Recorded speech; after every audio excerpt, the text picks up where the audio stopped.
สวัสดีทุกคนยินดีต้อนรับทุกคนเข้าสู่ซาน้องอูลองสารน้องอูแต่งตัวแบบนี้ทุกคนยุงมาหลายน้องอูมาสวนยางเนาะทุกคนเนาะมาสวนยางมาเก็บผักกูดง่องบนแน่ใจว่าจะได้ผักบ่เท่าที่แบบ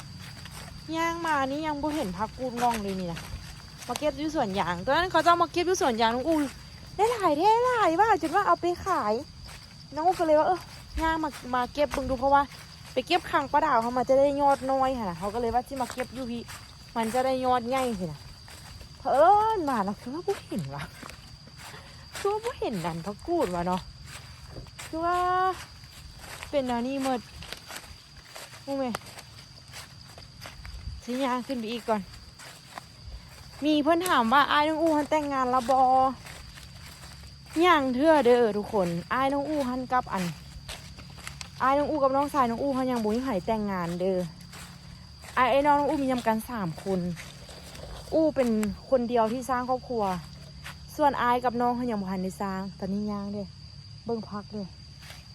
เบิ่งพักทุกคนเขาไปเก็บมาดูกันนะเขาคือได้เห็นยอดเดียวได้มั้ยย่างมาจะโดนหักก็เห็นยอดเดียวบ่ได้กินตี้เดี๋ยวนี้เนาะยุงหลายเลยนี่นะอายจะบ่ค่อยมีเวลามาทุกคนเฮ็ดเวียกทุกคนเลยเฮ็ดเวียกบ่มีเวลามาเฮ็ดเวียกอยู่เคลื่อนเป็นอะไรทุกคนคันเฮ็ดเวียกแบบนำรัดข้าราชการเด้อค่ะไปแล้วไปเฮ็ดอยู่ไก่หั่นน่ะก็เลยบ่มีเวลามาบ้านโดนสิมายามพ่อยามแม่เท่านึงบ่เห็นอีหลีเด้นี่บ่เห็นแต่แท้กว่านี่เขามาเก็บคือได้หลายแล้วอู้มาคือโบได้กูได้แค่คนนี่ไหนวายสันมันห้างเลาะขึ้นไปอีกวันนึงจ้ะโบได้ด้วยแค่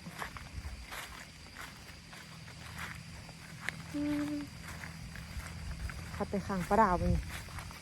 แต่ว่าอันนี้มานี่ก็บ่เห็นกูมีแท้ๆทุกคนน้ำตกในสวนยางทุกคนผู้เห็นแท้ๆทุกคนพักเสียแถวหลีตี้นี่มานี่ไปตลาดมาทุกคนไปตลาดมาไปเก็บผักโบได้ผักน้องอู้แบบผู้ใดก็ว่าไปเก็บผักสวนอยู่สวนยางน้องอู้แล้วที่ได้หลายได้เส้นง่ายเลยจ้ะบาดไปบ่เห็นหอดผักก็เลยกลับมาแล้วไปตลาดน้องอู้ก็ข้าไปตลาดเพราะว่าเอาลูกให้ต้วยไปเรียกต้อยเนาะแล้ววันนี้ก็เลยไปซื้อเลือด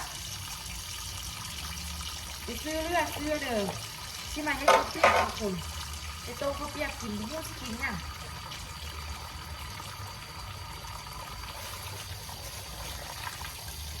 อันนี้เป็นเลือดน้องอุ้ยต้มเลือดก่อนต้มเลือดใส่เขาเปียก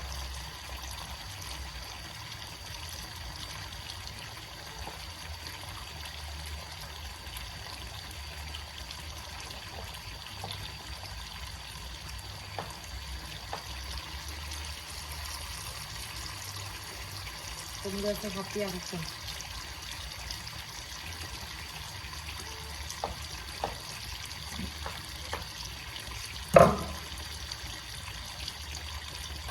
หัวยุ่งก็ได้ทุกคนผมเป็นลูกอ่อนมันฟูนะ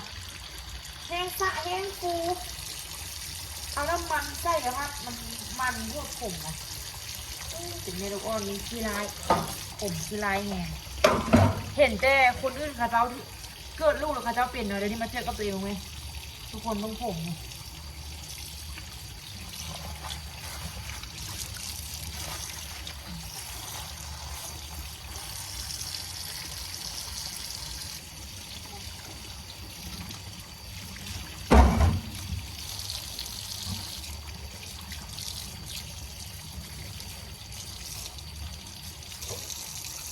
ไปต้มก่อนกูจะเอา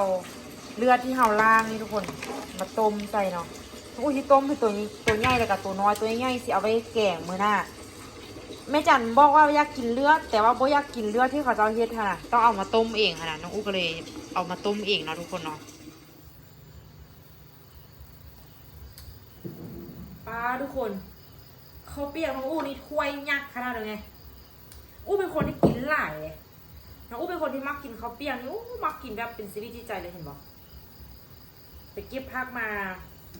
วันนั้นเขาจะไปเก็บผักที่สวนนะอยู่สวนยางนะว่าโอ้ยจนได้พอขายว่าสัน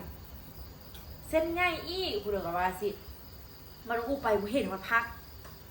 กลับมาซะหัวเมื่อยเนาะขึ้นภูก็เลยเฝ้ามา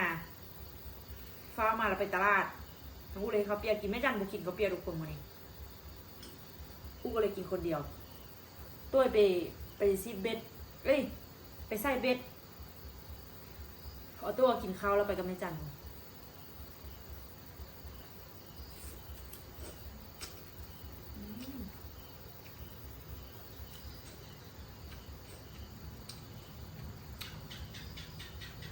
ให้กินเองอู้เป็นคนที่มักกินหนึ่งเขาเปียกผักบงกันทุกคน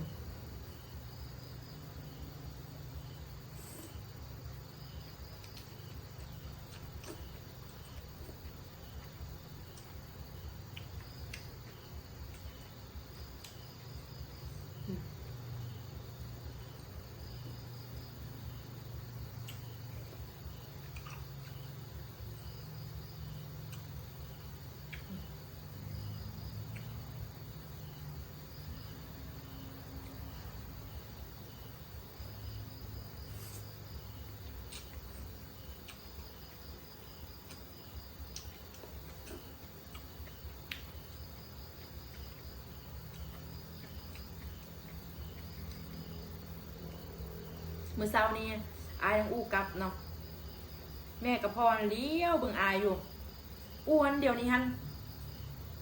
คือเพิ่นเว้าเนาะในเมื่อเฮามีลูกเฮาจึงค่อยสิฮู้ความเป็นห่วงของพ่อแม่ว่าพ่อแม่เป็นห่วงเฮาส่ำใดสินะตอนที่อู้บ่มีลูกตอนที่เฮายังเป็นแบบยังบ่ทันสร้างครอบครัวยังบ่ทันมีลูกมีเต้าน่ะเฮาเข้าใจอยู่ว่าพ่อแม่เป็นห่วงแต่เฮาก็บ่ได้เข้าใจลึกซึ้งว่าเป็นห่วงอาการแบบใดสินะแต่พอเขามามีลูกแล้วเขาหู้เลยว่าพ่อแม่หันห่วงอายน่ะในฐานะที่อายเป็นลูกน่ะว่าห่วงซ้ำใดน่ะเข้าใจเลิกซึ้งเลยสมมติว่าทัศน์คือเป็นออโต้ใช่นะเปรียบเทียบสมมติว่าอู้มันเป็นแม่ละอายอู้มันเป็นออโต้ใช่คือซี่เป็นห่วงสุดๆเลยขนาดออโต้น้อยๆซ้ำนี้อู้ก็ยังรู้สึกเป็นห่วงไปใส่อู้ก็ต้องได้เอาไปนำสินะแบบบ่สามารถปะแบบค้ามคืนได้สินะใครสิไปใส่ค้ามคืนก็ต้องได้เอาไปนำอู้กับบุเคยป้าให้แม่จันแบบมืดเลยมีแต่ป้าให้แบบช่วงระยะใดช่วงระยะนึงนะอู้ก็เอาสินะพอมาเป็นแม่คนเราจะค่อยสิเข้าใจทุกสิ่งทุกอย่างเข้าใจความเป็นห่วงของพ่อแม่ที่เขาเป็นห่วงเฮาค่ะนะ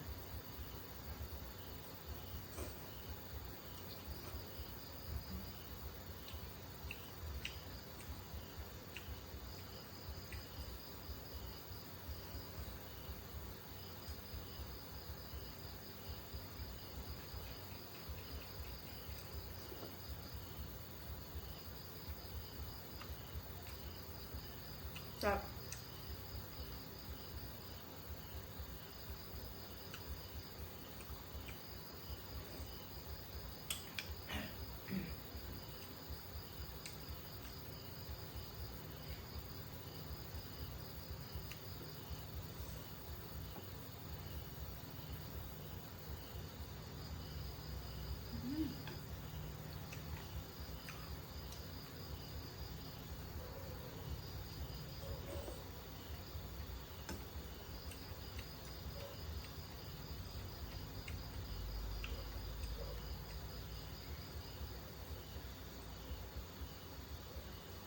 แซ่บทุกคน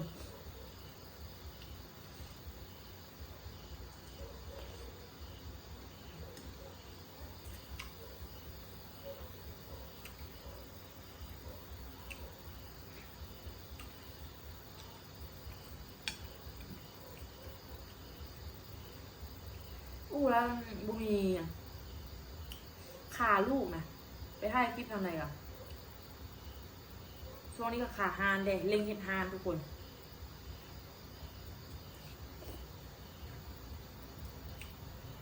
ทุกคนเคยอุ้ยจะกินแบบ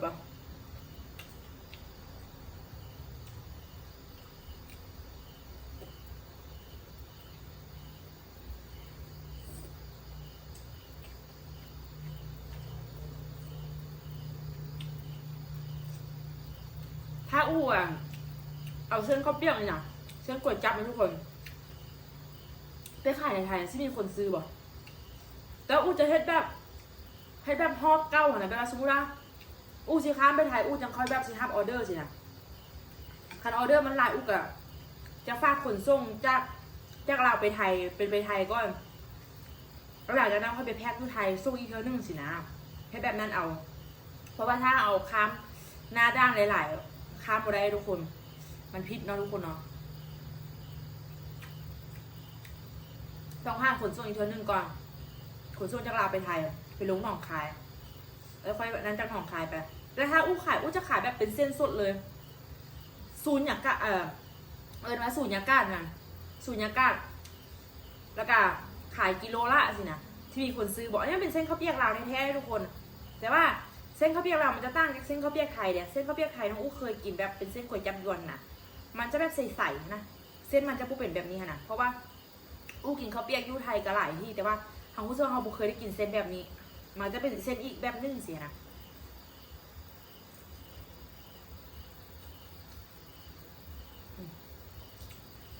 เอาไปให้ได้หลายเมนูต้มก็ได้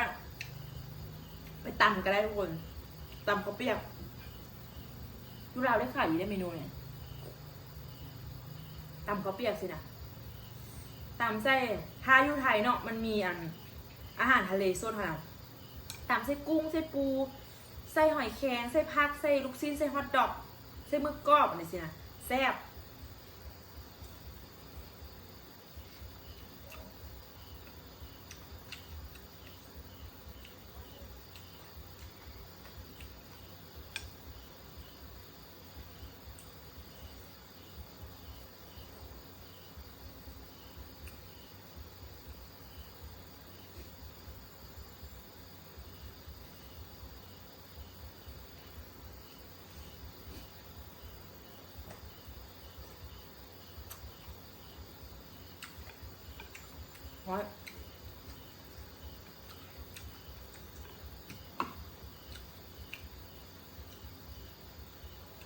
ทุกมือนี้กูกะเฮ็ด YouTube เนาะแล้วก็ขายน้ำแจ่วยังขายอยู่ทุกคนแต่โบยน้ำผ่อนให้ขายแต่ว่าโบได้โพสจะซื้อน้ำแจ่วแล้วก็ขายเครื่องยูฮานแต่ว่าพาซีนั้นช่วงนี้น้องอูโบได้ขายทุกคนขายพาซินออนไลน์นะโบได้ขายช่วงนี้เพราะว่าเฮ็ดหลายอย่างเพราะน้องอูโบทานโบมีเวลาก็เลยตัดพาซินั้นออกไปเพราะว่ามันต้องได้ตอบเซตลูกค้าตลอดนะเจ็บตาทุกคนลิ้นโทรศัพท์ตลอดเลยช่วงน้องอู้ขายพาซินเดือนแรกจนที่ได้ตัดแว่นจนที่ได้เอาตาตัวเองไปแทกสายตาแล้วก็ซื้อแว่นมาใส่อู้เพราะว่ามันเจ็บตาเฮียมันแสงสีฟ้าหลายเขาลิ้นโทรศัพท์หลายเนาะปกติเฮาก็มีแต่ลิ้นเล็กๆน้อยๆแล้วก็วางไว้แล้วก็ถ่ายคลิปสินะแมงโอสร้างโทรศัพท์ตลอดบึ้งนึงกับโทรศัพท์ไปถ่ายคลิปบึ้งนึงกับตอบใช้ลูกค้าสินะ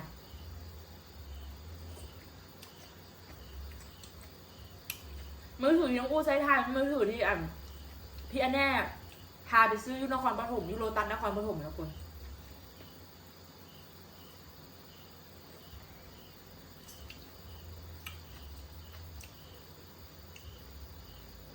พาไปซื้อยุโรตัสนครปฐมแล้วน้องอู้ซื้อประมาณ68,000 กว่าบาทยังไซส์ดีอยู่ขน60,000ก็ยังไซส์มันอยู่ผ่านมาปีนี้ปีที่3อ่ะ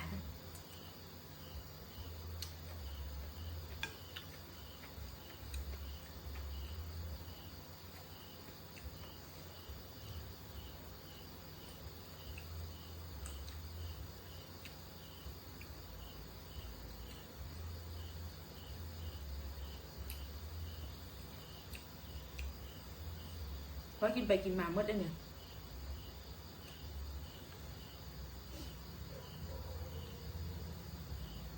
บวยท้ายขั้นตอนการเฮ็ดให้เบิ่ง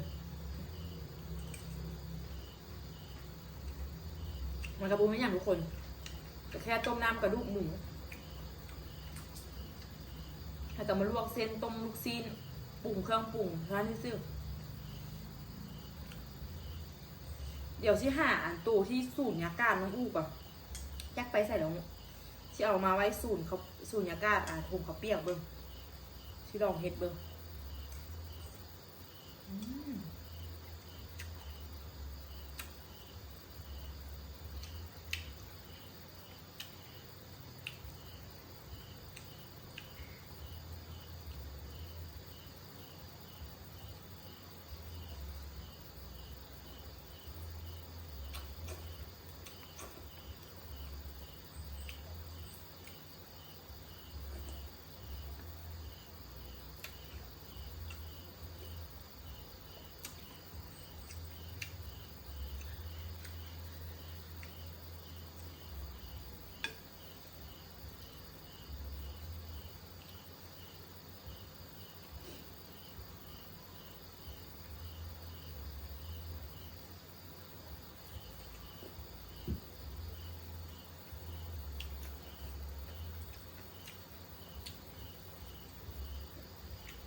เผ็ด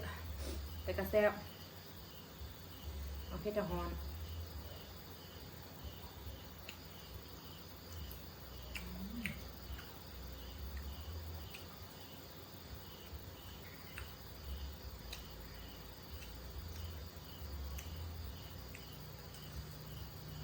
แล้วทุกคนเนาะไว้เจอกันคลิปวิดีโอหน้าเด้อ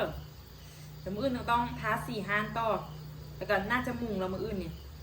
เดี๋ยวถ้าที่ตามเบิ้งน้ำกันนะทุกคนเนาะว่ามื้อใดสิแล้ว